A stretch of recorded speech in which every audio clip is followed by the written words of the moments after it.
Welcome to Healing Your Families. I'm Emmylou Penrod, and I help you as a parent go from frustration, stress, and overwhelm to calm, confidence, and joy so that you can achieve the quality of family life that you desire. I'm excited to introduce my guest today. I have with me Nancy Muller, and she is a sensei, and she's going to talk to us about healing the inner child. Nancy, welcome. Hi, Emily. Thank you so much for having me. I'm hoping you'll explain what a sensei is, Be and happy then to. and and then tell us how you about your journey. What led you to this? Okie dokie. Thank you. Well, the term sensei roughly translates to teacher, and it comes from my days as a student, competitor, and teacher in the martial arts. My clients usually refer to me as their sensei because, most of them, when you have that client relationship, you kind of discuss, where do you come from? Why do you do this? And so it's well known. It's all over my website, about my days as a martial artist. And martial arts is really, really impactful for me. It's still part of my life, even though I don't work out in the dojo anymore. I just feel like martial arts will always be a part of everything that I do. So the reason I think the best way to start is to start with why martial arts? Why the heck did I go into martial arts? Well, I wanted to study karate from the time I was in the 6th grade.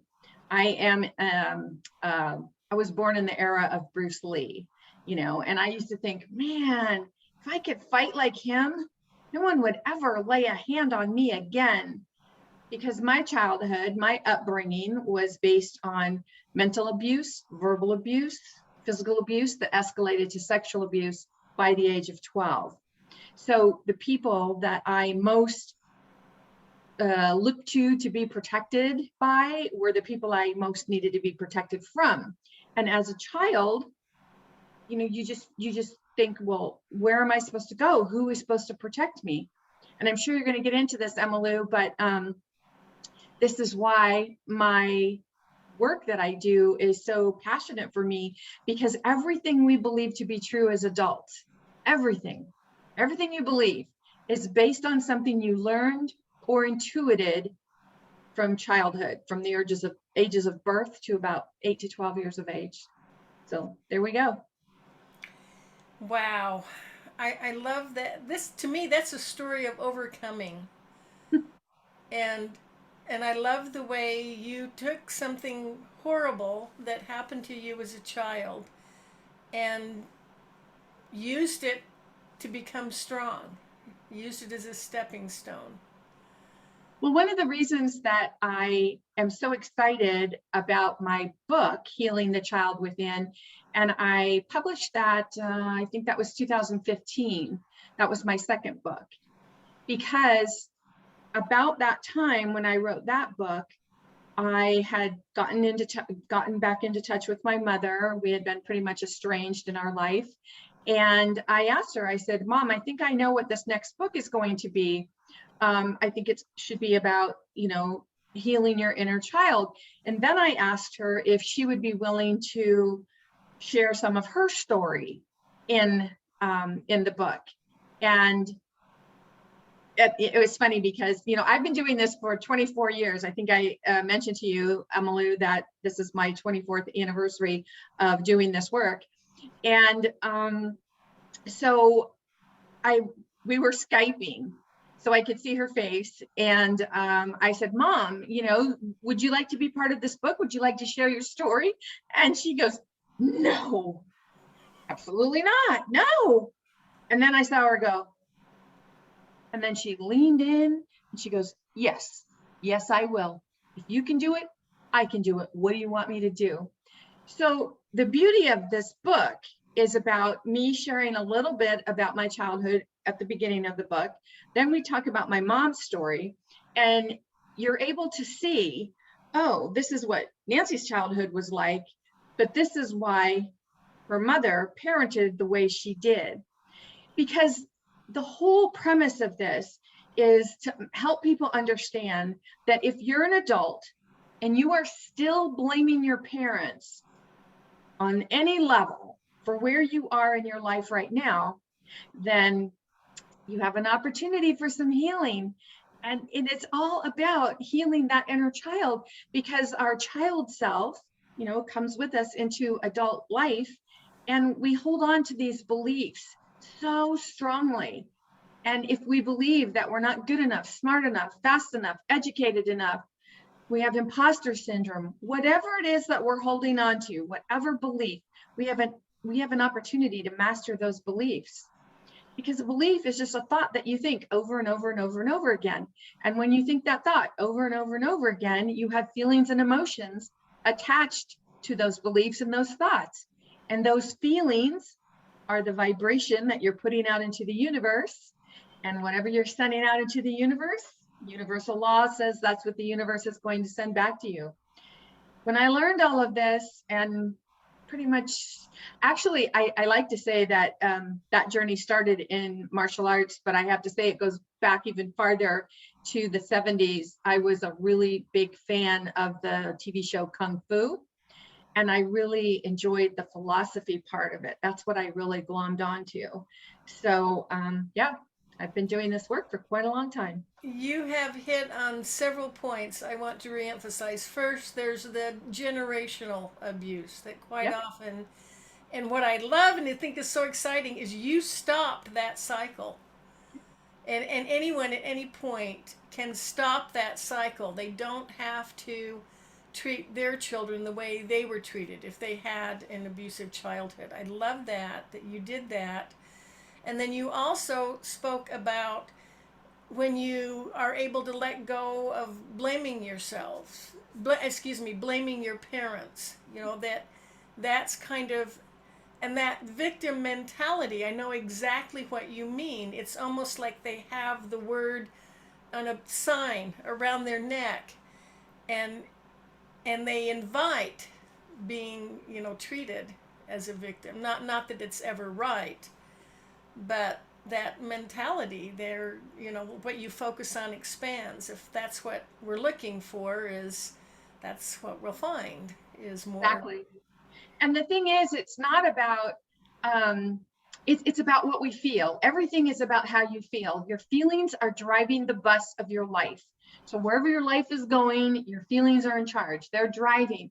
And the thing is if your feelings are about, on the negative side of the scale, abuse, guilt, stress, whatever those negative feelings are, you will attract experiences into your life to continue feeling that.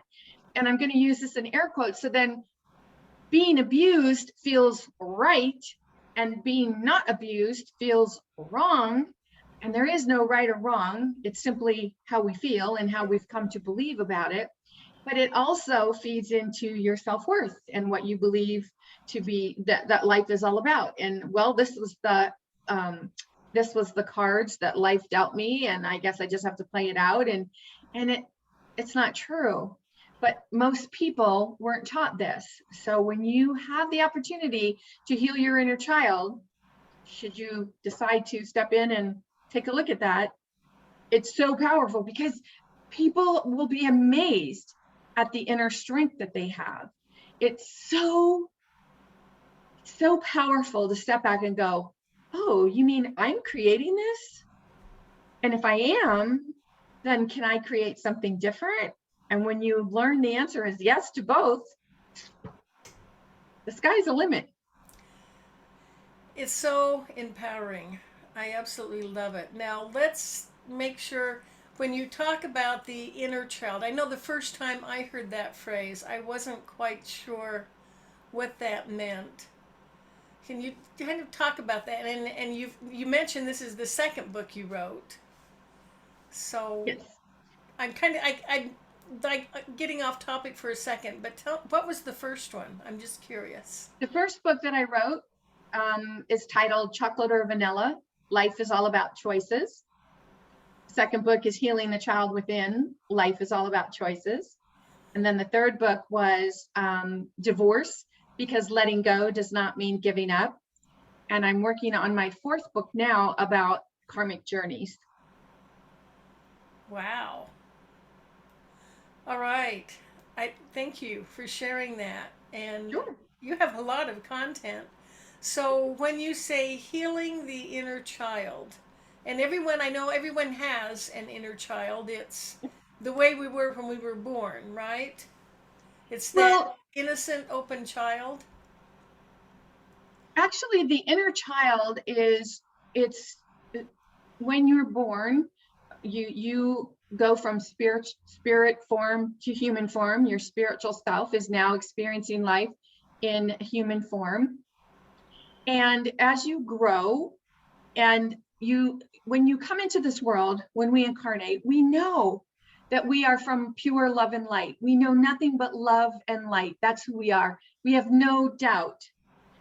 But from the age of birth, the minute we're born, our parents or caregivers or whoever we are around the most, they start to teach us. We'll just say teach. They start to teach us, and they teach us based on how they were taught. Don't touch this. Candy is good. Sugar is bad for you. We come from a family of overweight people. There's nothing you can do about it. You're never going to amount to anything. We live over here. We're the have-nots, and only the haves can have that. So they teach us based on how they were taught to believe. And so it's basically like we have this ceiling, and you say, okay, well, I can go this far. And then you've got these people around you saying, that's okay. You don't want to go any farther because it's impossible. You just can't do that. And what's interesting is the first thing most people learn when they start to do inner work is that the people who are going to be your biggest saboteurs are often from family and close friends. And it's not necessarily because they're out to get you. It's simply because they've known you since for however long they've known you. And so they believe that they know who you are. So when you start to shift your perception, change your ways of doing things or how you look at things, now they step back and they're like, well, who do you think you are? What the heck?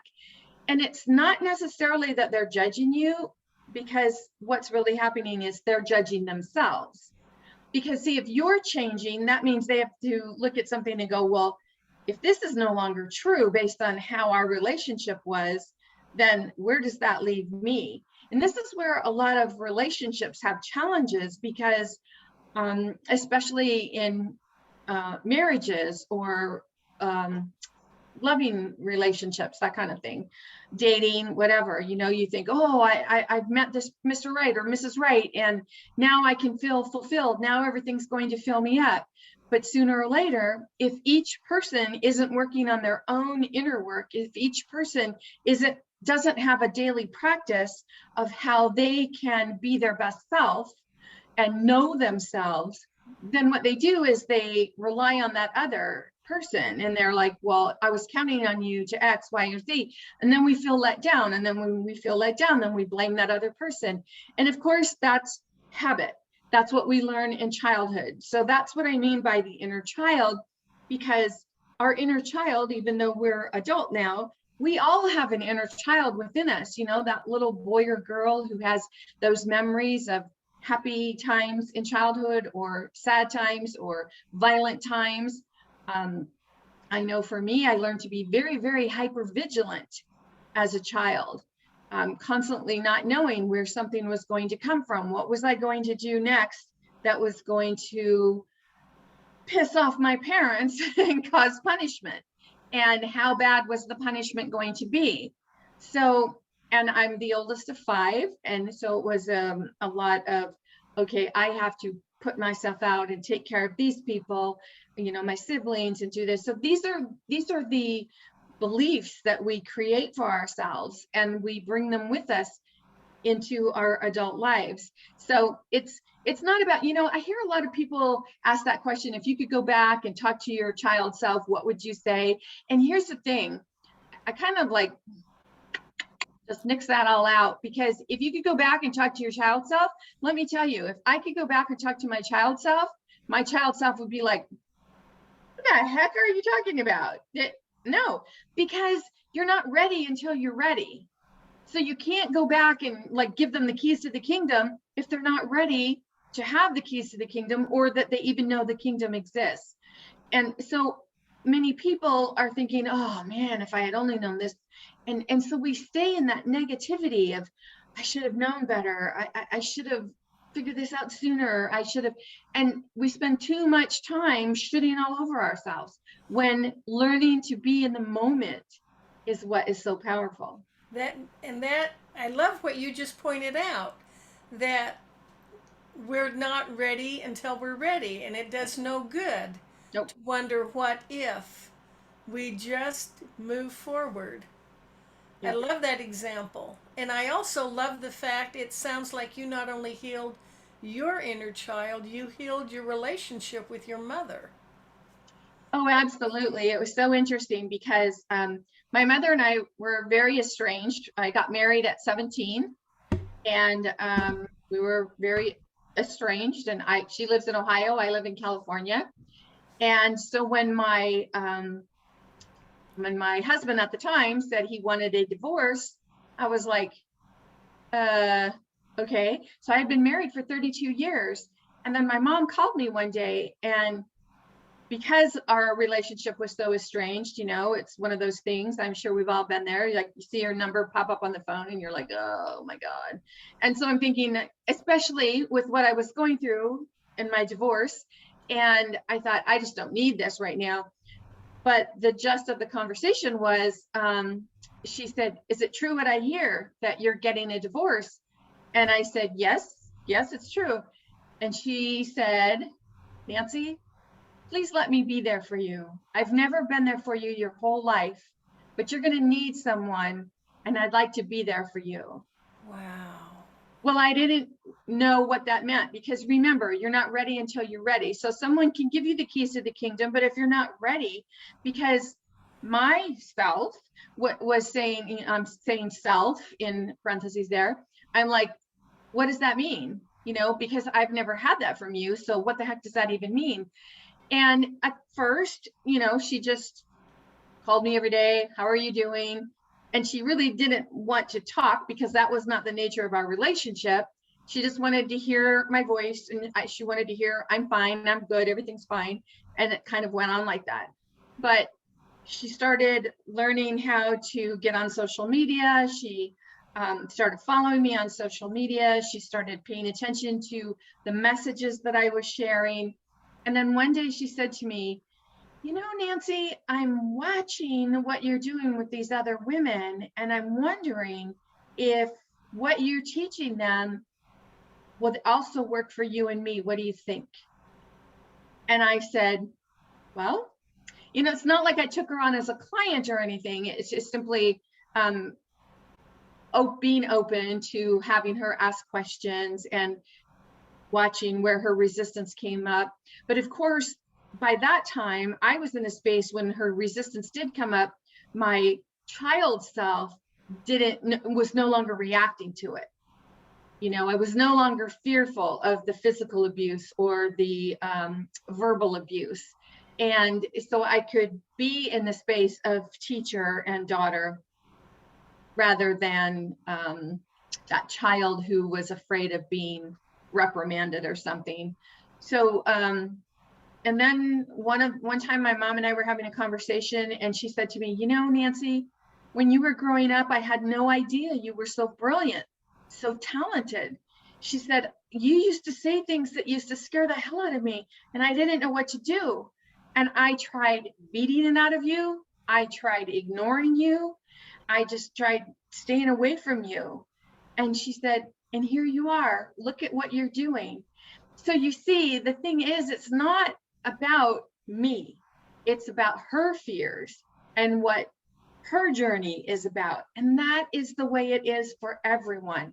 It doesn't matter if it's you and your child, you and your spouse, you and your significant other, you and your teacher, you and your boss, whatever it is, you and that angry cashier at the grocery store.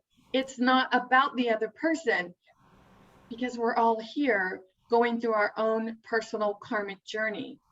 And when we learn who we are, and we're able to practice that self-love day in and day out on a daily basis, well, nothing someone else says to us then is going to have that weight that we once gave it. we have that resilience, that Yes. confidence, that, yeah, just okay. Now you mentioned the feelings, how our feelings drive us, and I've always felt that our thoughts contribute to our feelings, and so I like to think of starting with the thoughts. If we start to recognize I'm having the thought that I'm not good enough, and we change that thought right then, that will in turn change the feelings. What has been your experience with that? Well, the thing is like if you, let's just take a thought of, I'm not good enough. Let's just say that. And if you find yourself thinking, well, I'm not good enough, but then someone teaches you, okay, as soon as you realize that you're thinking, I'm not good enough, you need to change that thought to something else. Well, you're not really doing yourself a favor, because what's happening is you're not dealing with the feeling. Mm. And the thought has weight to it. Everything is energy. So the thought is either very light or very heavy. And depending on the weight of the thought, your feelings, how you feel about what you're thinking, that's where you're attracting everything that you're attracting. So if you're able to think that thought, well, I'm not good enough, and then you pay attention, well, oh gosh, I just realized I said that. How does that make me feel? And pay attention to the feelings that are attached to that, because that's part of our karmic journey. We all came here to feel our feelings.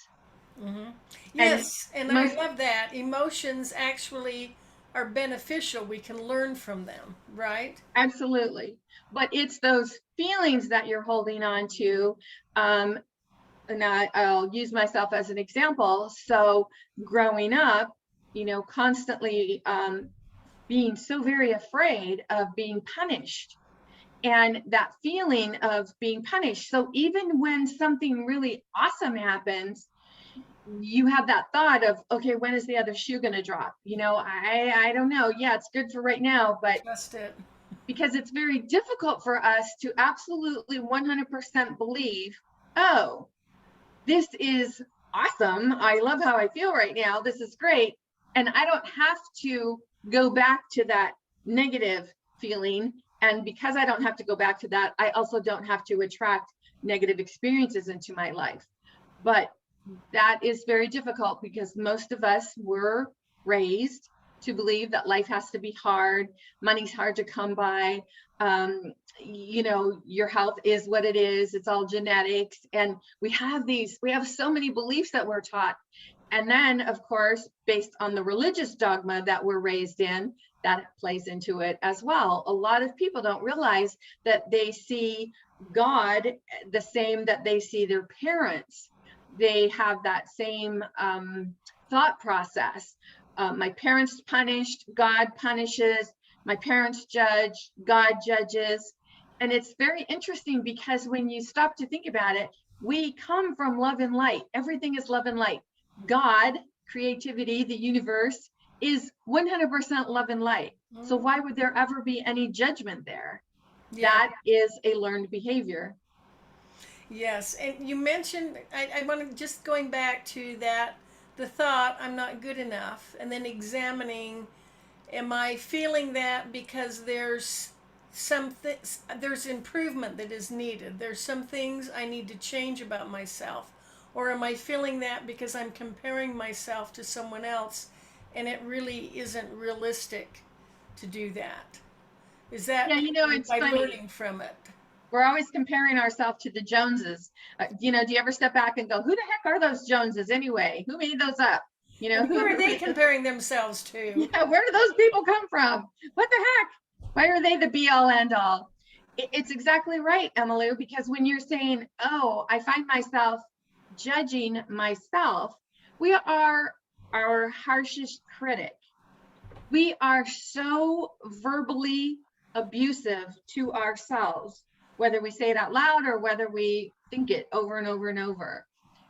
No one is more vicious towards us than we are towards ourselves. That's true. That's true.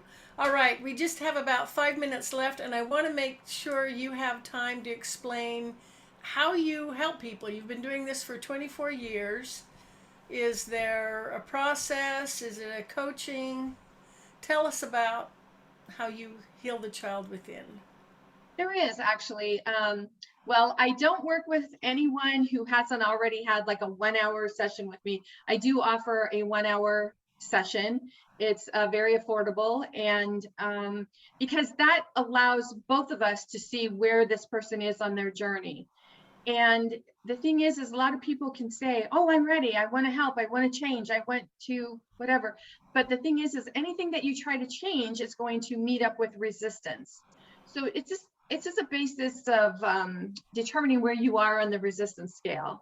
And once someone has had that hour session with me and they decide, yeah, this is right, it's a good fit, then I work with them in 12 session increments, because as I said, I've been doing this for 24 years, and I find that 12 sessions is about that sweet spot of this is when they really grab it and then can move forward with their life. And it's not about we're going to change X, Y, or Z. It's simply about if you want to continue expanding in who you are, and you want to stop the struggle, and because you finally understand that anything you're struggling with, it's because of a story that you've been telling yourself over and over and over. And when you're ready to go beyond the story, it's time to master your beliefs and heal your inner child. I love it. And my firm belief is that any parent needs to go through this process. When you become a better person, you become a better parent. And just, that generational, if you want to break that cycle, heal yourself, heal your inner child, and you'll be in a much better position to be the kind of parent you want to be and to give your children the nurturing. Well, again, it's whether or not they're ready, because, and we all get to that dark night of our soul. We all get to that point where we hit rock bottom. So it's just about what happens when we hit rock bottom. And when we get there and we say, okay, I'm ready. I'm done with this. I am done hitting rock bottom over and over and over again. So I want to make some changes. You just brought up a very valid point. So we really couldn't require this before someone can get a marriage license or anything like that, or become, Nope. it needs to be so. And you mentioned that dark bottom. So you know that you're ready when you feel that something has to change. Yeah, for me, it was just one day I was crying uncontrollably. I remember falling to my knees on the bedroom floor and crying to my husband and saying, I don't know what's wrong with me. I think I'm losing my mind. I just don't, I don't know what's wrong. I was having vicious, violent nightmares that would put Stephen King to shame. And I really literally thought I was losing my mind, when actually it was the opposite. I was freeing my mind. And coming to the point where you were then ready to begin this healing. Yes, I because the love only it. way out is through. Yes, yes. So, how do people contact you? What's the best way for people to learn more about you? The best way is to visit my website at masteringyourbeliefs.com. There's you can get the free download. You can download the audio e-course, whatever it is. If you want to have a 1 hour session, it's there. It's there if you're ready. Masteringyourbeliefs.com. .com. Masteringyourbeliefs.com. And your show, they could also watch your show live or past episodes. And you're on channel 1. Yep. I'm also on YouTube. So there's a lot of information I have on my YouTube channel as well. Okay, and what's the name of your YouTube channel? Nancy Muller, Life Sensei. Nancy Muller, Life Sensei. So YouTube, your show, it's on Thursdays at 11 a.m. Pacific 11 time. a.m. Pacific time. Awesome. I'm here wherever somebody's ready to reach out. I'm available. All right. And I love that. I love connecting with people who have the expertise to help families heal, especially parents. We want to break that cycle of abuse. We want to heal ourselves, become the best that we can be, and be the best parents that we can be. Be the best us that we can be. Be the Absolutely. best us. Absolutely. All right, Nancy, thank you so much for joining us. And I want to thank our viewers. Thank you for joining us. Join us again next week at the same time. And my guest next week will be Susan Burdick, and she also has tools and methodology for healing using light touch therapy. And I love, we've talked about abuse earlier this month, and now I love talking about the healing, most important part. So until then, love yourself, love your families. We're making the world a better place by strengthening families. And this is Emmylou Penrod at healingyourfamilies.com.